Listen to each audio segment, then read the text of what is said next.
Hello, Brand Girlies. It's another exciting episode of Brand Girly to Brand Girly podcast. And today we have a seasoned professional in the sales part of brand marketing. And I'm going to let her introduce herself now. And you guys are going to be getting some advice, professional advice from this particular segment. So stay tuned till the end of the video. With me here today is... Hi everyone, my name is Abimbola Ijani. I am the head of sales for JCD Grace Lake Advertising Limited. Okay, so Abimbola, it's nice to have you on this segment. You're actually glowing. I heard that this industry is like the jungle, but you look like you're enjoying the best part of it. See, I would say that when you, and yeah, excuse me guys, don't think that we're in church, but when you understand how God works and when you understand the power of grace, it just really bring down your worry to zero and let God just direct you on how to walk your journey. That's basically it. So I'm glowing as a Jesus baby that I am. Yeah, so as head of sales, you wear a lot of caps, I must presume. Yeah, I do. So how long have you been in this industry, and can you share your story with us? I love sharing this story because, no, I don't think I love sharing this story, but after reading about people that have been in the same similar situation as mine, has made me fall in love about telling the story. Yeah. I think it's a very interesting one. I was going through a tough time in my life, and then I was somewhere and someone gave me a complimentary card saying, oh, they need someone in their office. And I went there. As I got there, because I was really going through a lot at that point in time, the MD requested to see me, and it just said, oh, you're a student of math, like, you are a graduate of mass comm from Moshlabiola Polytechnic. Oh, okay. Let us start immediately. And that's how I found myself working in an advertising company at that time as their front desk. I worked there for 1 year and I got promoted, and that was when I started sales and marketing. And I worked for that in that same firm for 4 years before I moved. But I would say that I cannot take away the fact of I did not plan to get to do advertising. I always planned to do broadcasting, but it's interesting how I have moved from that front desk that was just receiving mail for the boss or, buying food for the boss to someone that the Lord has blessed to stand where I'm standing now. It's such an interesting and a graceful story to share. So I like what you said about being at the front desk initially. And I hear a lot of stories of people that probably work in banks as securities and they become bank managers. My mentor is one of those people. Wow. And they had to do something. So I'm not saying that grace would not speak. Yeah. But it felt like you needed to observe what other people around you were doing, take notes, possibly even steal some glances at what people were discussing or sharing during meetings so that you could pick up as well. So can you give an advice to people that are typically at that level now? How they can come to the point of even being better than whatever it is that they started as wherever in any organization? Okay, my advice would always be that listen, observe, and be humble. When you're humble, people want to bring you close to them and teach you. Yeah. You also have to be hungry. Like, I remember one time that I was trying to recruit in my place of work. And I'm saying, I want someone hungry. Because then my former boss says that why he employed me there was I was hungry. And I don't know how like, there's no particular way or form you see someone that is hungry. Yeah. But you can, even in the way they speak, you know that they are hungry. They want to survive. You have to have a survivor instinct that wherever you find yourself, you want to try. Once you have that in you, it will only take you being at the right place or being surrounded with the right mentors to guide you, because you can't rule out the place of people to guide you. I remember I did not even believe in myself that I can be where I am. I remember my MD just believing that there's so much to this girl. She can do this. But he must have seen it with the way I was humble. I was ready he gives me book to read and all of that. You also have to look at where you're going to. Know where you are going to first. When you know where you are going to, I think your life journey just in a way formulates English. Everything just aligns. Really. Just aligns to that. And wherever you find yourself, I think the issue has been that sometimes you be like, oh, I finished from I finished with an HND in mass communication. Yeah. Oh, there's this thing about HND and BSc. I won't get better offer. You do yourself. Oh, I studied accountancy. I cannot be doing front desk. I cannot be doing sales. Know that everywhere that you find yourself is not by accident. There's something there for you. Yeah. So key into that. Learn as much as possible because you don't know the learnings that can help you become who you want to be. So it's very important that you stay humble. One, you have this learning spirit. Yeah. You want to learn everything.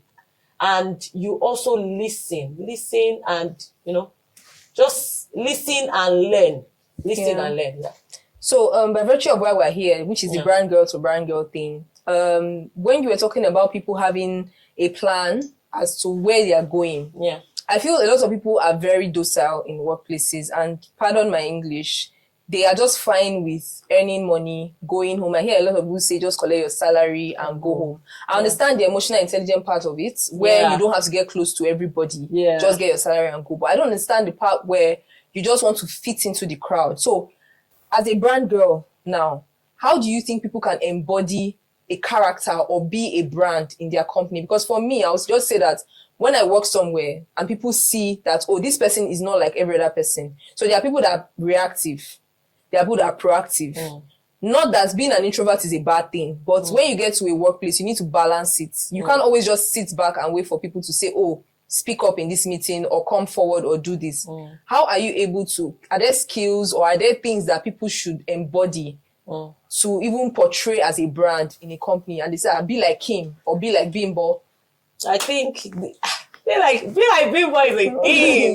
Because it's important. So I want to say firstly that when you're working somewhere, I say this and I stand to be corrected. You cannot go far with a I want to earn mentality. Just salary. Just pay me and let me go. You can't go far. It's passion that drives you. I'm grateful that I didn't know when I found myself in advertising. It was broadcast. I want to be a presenter, right? But I found myself, and because when I got there, I'm just like, you know what, let me do this. And then I started to fall in love with it. Passion should drive you, not money. Because money goes and money comes. What another approach that I do and has worked for me, it might not work for you, but something that will work for me is whenever I go out and I introduce myself. So now, when I was working in Toridos, my name was Abimbola. My name is Abimbola Toridos. I claim the name of that organization as the surname. Right now, everybody call me Abimbola JCDCO. It's something that started by mistake. And then I saw that it was working and I just adopted it. So what happened is, when I'm in JCDCO, I'm like, my name is Abimbola JCDCO. So when you think of JCDCO, you think of Bimbola. And because I love what I do and I know my product so well and I can convince my clients, and because the brand that I work with is a global brand, so in a way the global brand also reflects in my name. I dress the part. I look the part of the organization. Very important. Because what will happen is years after, you can then separate it to be, my name is Abimbola. But first, what gets you into the room is, my name is Abimbola JCDCO. But when you get into the room and you get familiar, you then say, my name is Abimbola. Very important for you to tap into the brand of where you're working for your own brand.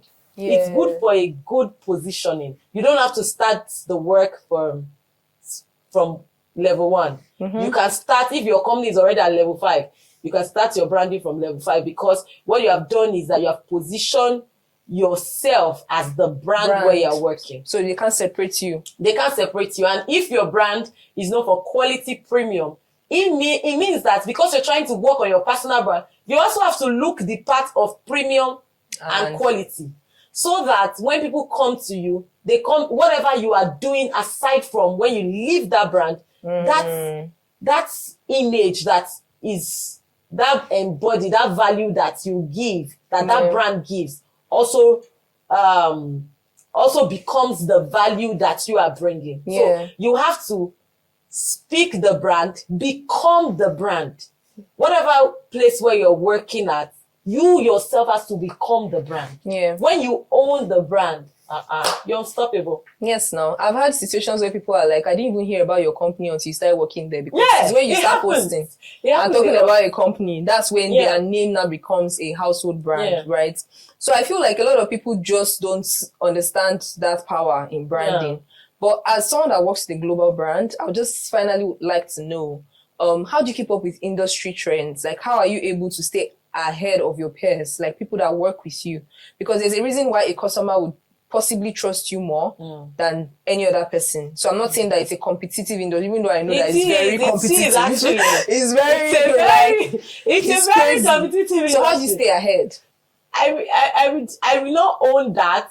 I would say that the company is so, because they're a global brand. Yeah. So whatever is done in the UK or whatever is done in Asia, there is a place where you can see everything, and we share the same software. So in a way, that is easy. So for us, it's good for us because we have other things that has been achieved in other countries that also help us stay updated with trends. Because the trends now are not local trends. Yeah, definitely. They are the global trends. So that has always helped us. But I also think that personally, I also like do some research, follow people who know road for LinkedIn.